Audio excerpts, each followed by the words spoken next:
प्रभु यीशु मसीह के जिंदा और पवित्र नाम में आप सभी को मैं एपिसोड नंबर 29 में स्वागत करता हूं। और जितने मुझे लोग देख रहे हैं सभी को मैं प्रभु यीशु मसीह के नाम में ब्लेसिंग मांगता हूं। सभी को मैं जय मसीह की कहता हूं और सभी का स्वागत है एपिसोड नंबर 29 में। आज का दिन प्रभु ने हमें दिखाया है। उत्पत्ति किताब से लेकर आज हम एज़रा की किताब तक पहुँचे हैं और ये प्रभु की दया है, प्रभु की रहमत है। हम दिन प्रतिदिन बाइबल की किताबों को स्टडी करते आ रहे हैं, समझते आ रहे हैं कि प्रभु के वचनों में क्या क्या बातें हमें लिखी हुई हमें मिलती हैं। तो सच में हम पढ़ते आ रहे हैं, सीखते आ रहे हैं और मुझे उम्मीद है कि आप सब लोग आशीषित हुए हैं और आप भी प्रभु के वचन को पढ़ रहे हैं, सीख रहे हैं। तो प्रभु आप सभी को आशीष करें। आज हम एज़रा की किताब के बारे में डिटेल स्टडी करेंगे। पिछली बार हमने दूसरा इतिहास की किताब को हमने स्टडी किया, समझा और बहुत ही अच्छा रिस्पॉन्स आया। इसी रीति से हम आज एज़रा की किताब को भी डिटेल स्टडी करेंगे और ये एपिसोड नंबर 29 है और आप सभी का मैं इस वीडियो के माध्यम से स्वागत करता हूँ। आइए हम देखेंगे एज़रा की किताब को। ओके, सबसे पहले अगर कोई किताब पढ़ना है उसका लेखक के बारे में हमें पता होना चाहिए। जैसे कि मैंने पिछले वीडियोस में सभी के बारे में, आप सभी लेखकों के बारे में, ऑथर्स के बारे में, राइटर्स के बारे में मैंने आपको बताया। तो एज़रा की किताब के बारे में भी हम देखेंगे। सबसे पहले ऑथर देखें। जैसे कि नाम से पता चलता है कि एज़रा ने ही इस किताब को लिखा है।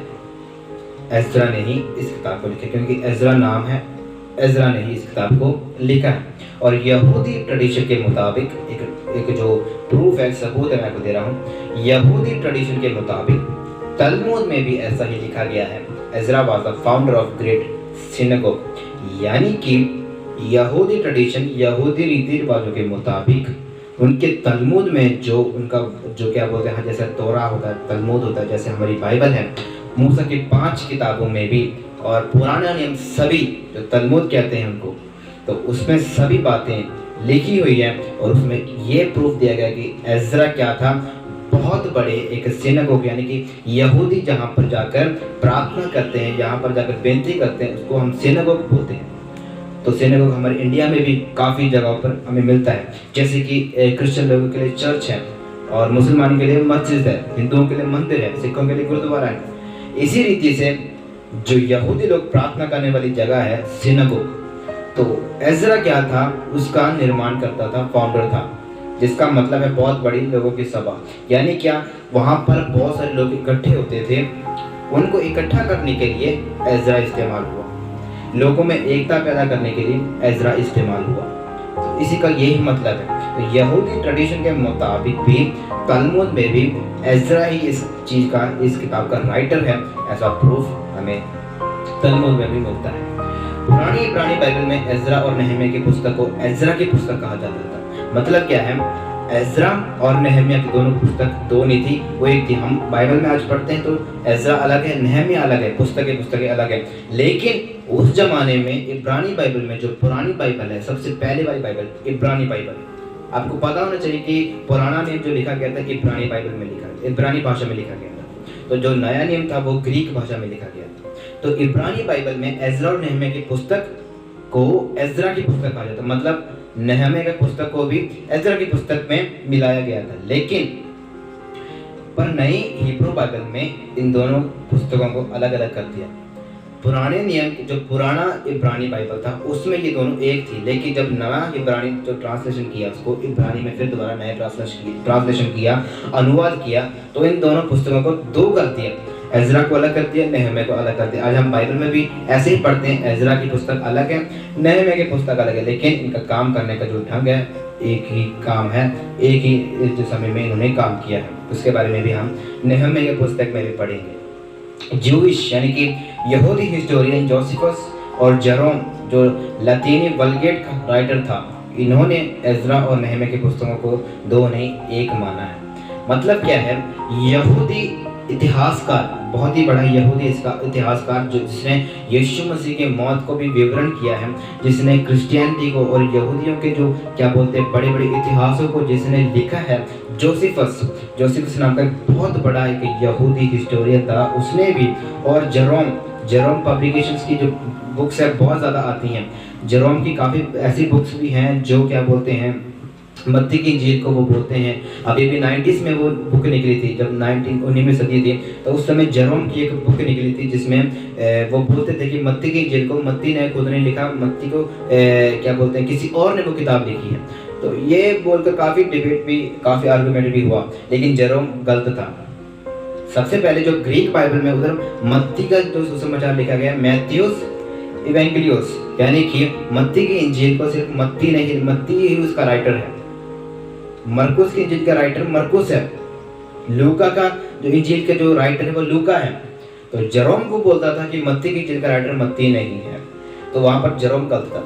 तो मेरे कहने का मतलब है, जोसिफस जो यहूदी हिस्टोरियन है और जेरोम लातीनी वल्गेट का राइटर है, इन्होंने क्या कहा, उन्होंने बोला कि एजरा और नेहमिया की पुस्तक दो नहीं एक है, दो नहीं वो एक है, क्योंकि दोनों में ही एक ही हिस्ट्री बात आती है। ओके, 3 मेन पर्पस देखते हैं, इसका निचोड़ और इसका उद्देश्य देखते हैं। दूसरे इतिहास की पुस्तक का अंत और एजरा की पुस्तक की शुरुआत में हमें यहूदी लोग बैबिलोन की बंदुआई से लौटे हुए मिलेंगे, और इसी में परमेश्वर के मंदिर को फिर से बनाने का विषय लिखा गया है। एजरा इसमें परमेश्वर के वादों को प्रकट करता है, जब यहूदी लोग 70 साल के बंदुआई से लौटे, 70 साल के बंदुआई से लौटे थे। मतलब क्या है, दूसरे इतिहास के लास्ट अध्याय में हमें ये मिलता है कि जो यहूदी लोगों को बंदी बनाकर लेके जा रहे हैं, कौन, नेबुकदनेस्सर महाराजा यहूदी लोगों को क्या करता है, बंदी बनाकर ले जाता है। यहोवा के मंदिर को सर्वनाश कर वो क्या करता है, यहूदी लोगों को बंदी बनाकर ले जाता है।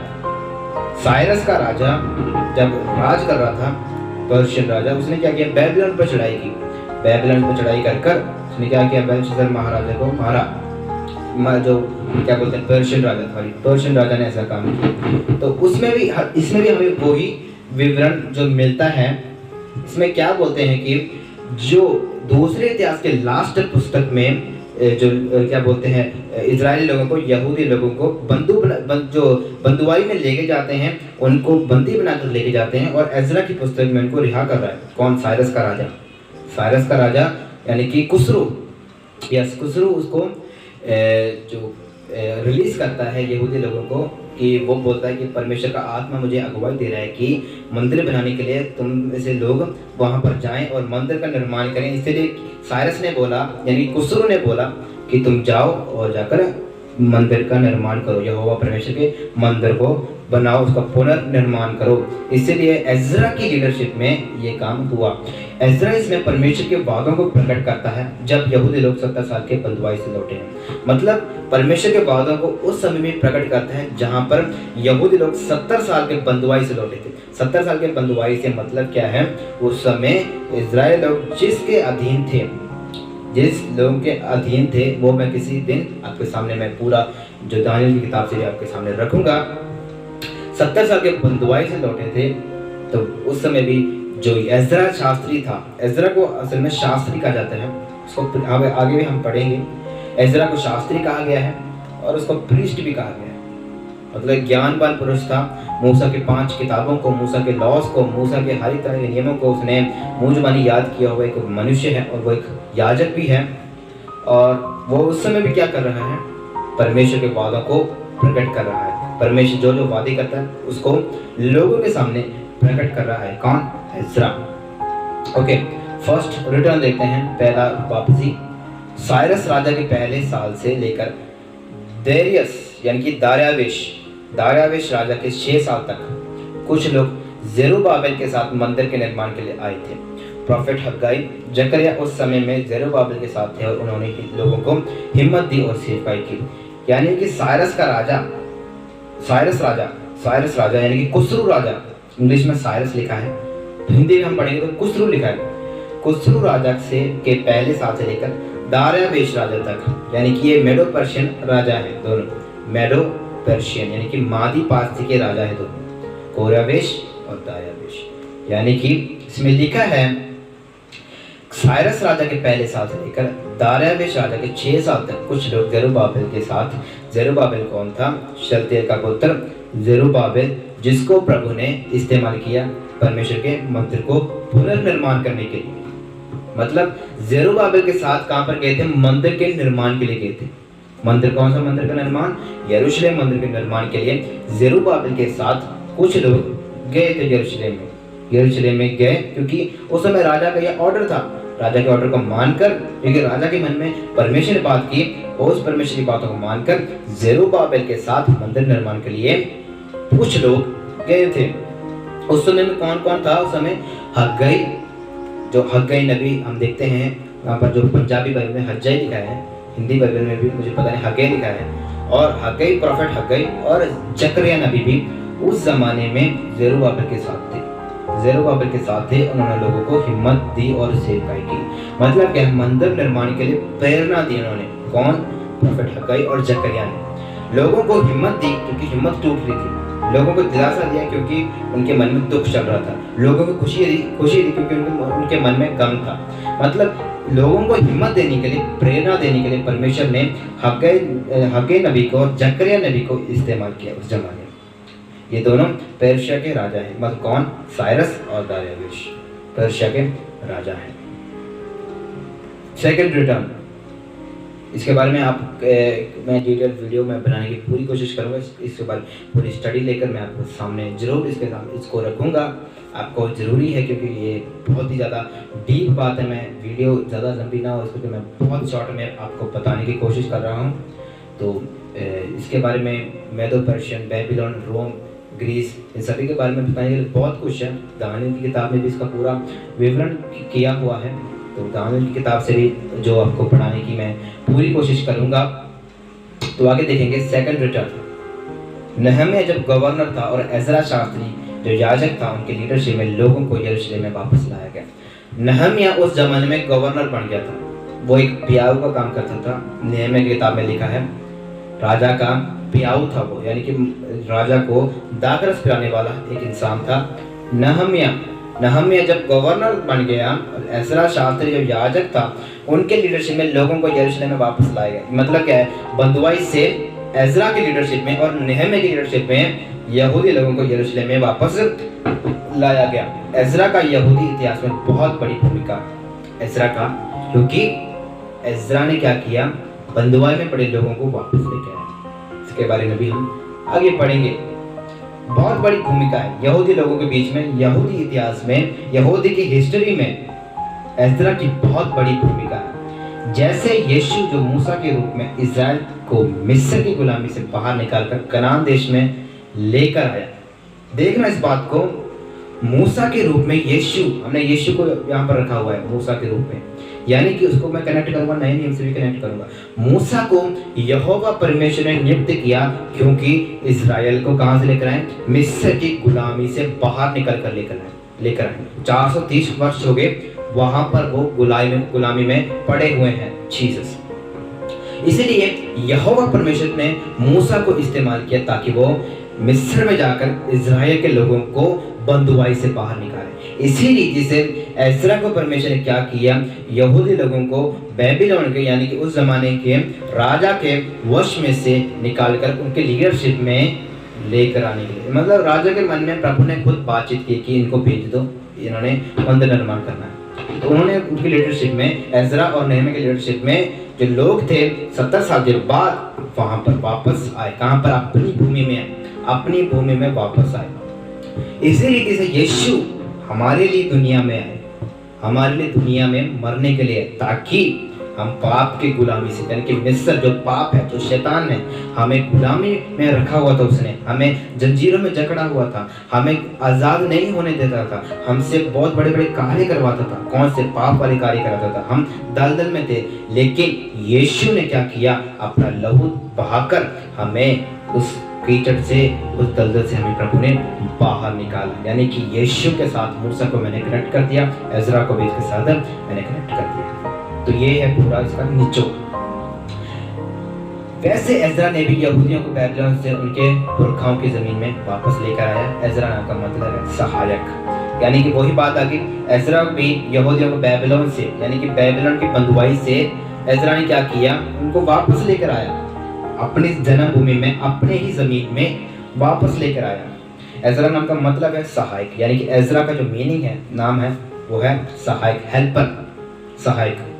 एजरा में, बाइबल में एजरा को याजक के रूप में और शास्त्री के रूप में रखा है, उसने लोगों की आत्मिक हालातों को दोबारा बनाया है। मतलब आत्मिक तौर पर जो लोग टूट गिर चुके थे, आत्मिक रूप में जो लोग गिर चुके थे, उनको दोबारा खड़ा करने के लिए, उनको दोबारा रिक्रिएट करने के लिए, रीबिल्ड करने के लिए प्रभु ने एजरा को इस्तेमाल किया, एजरा को इस्तेमाल किया। यानी कि प्रभु अगर आज हमें इस्तेमाल करता है किसी की आत्मिक बनावट को ठीक करने के लिए, तो हमें वो करना चाहिए, क्योंकि वो प्रभु की मर्जी से ही होता है।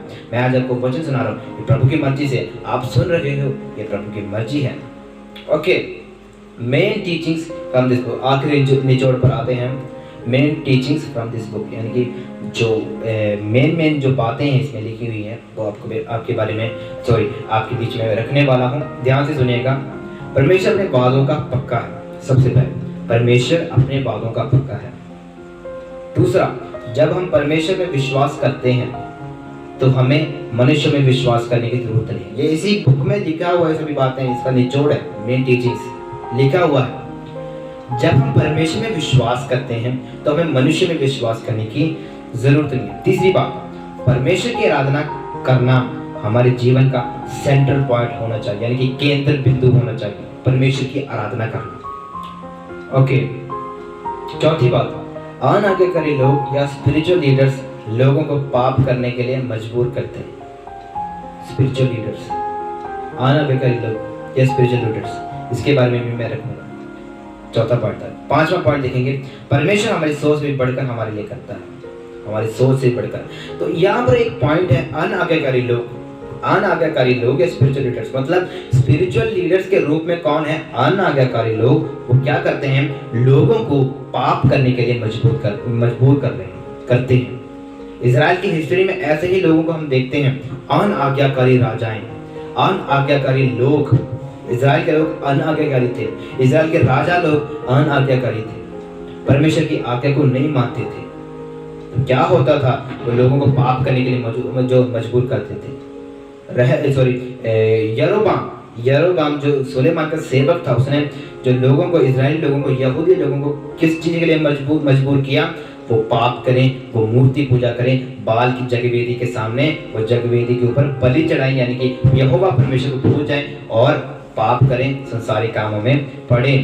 तो इसके लिए यरोबाम ने कोशिश किया, वो कामयाबी हुआ। आहाब राजा के बारे में भी देखते हैं, इजेबेल के बारे में भी हम पढ़ चुके हैं, और सभी राजाएं जो हमें मिलते हैं, वो सभी के बारे में आप पढ़ोगे तो आपको पता लगेगा कि वो अनाज्ञाकारी थे और परमेश्वर की विधियों से हटकर लोगों को पाप करने के लिए मजबूर करते थे। पहला पॉइंट हमने देखा, परमेश्वर में वादों का पक्का है, मतलब परमेश्वर जो वादे करता है उसको प्रभु पूरा करता है, चाहे 2 साल लग जाए, चाहे बहुत सारे साल लग जाए, प्रभु अपने वादों को पक्का पूरा करता है। जब हम परमेश्वर में विश्वास करते हैं तो हमें मनुष्य में विश्वास करने की जरूरत नहीं। मतलब क्या है? 118 ज़बूर में भी लिखा हुआ है कि मनुष्य में विश्वास करने की जगह परमेश्वर में विश्वास करो तो वो उत्तम है। तो परमेश्वर में विश्वास करना चाहिए, मनुष्य में विश्वास बिल्कुल भी नहीं करना चाहिए, क्योंकि इंसान विश्वास को तोड़ देता है। परमेश्वर की आराधना करना हमारे जीवन का सेंट्रल पॉइंट होना चाहिए, केंद्र बिंदु होना चाहिए। परमेश्वर की आराधना को छोड़ कोई और बातें हमारी जिंदगी से नहीं होनी चाहिए, इसका मतलब है। मतलब सेंट्रल पॉइंट क्या है? सबसे पहला काम ये होना चाहिए, परमेश्वर की आराधना, क्योंकि उसने हमें गुलामी से आजाद किया।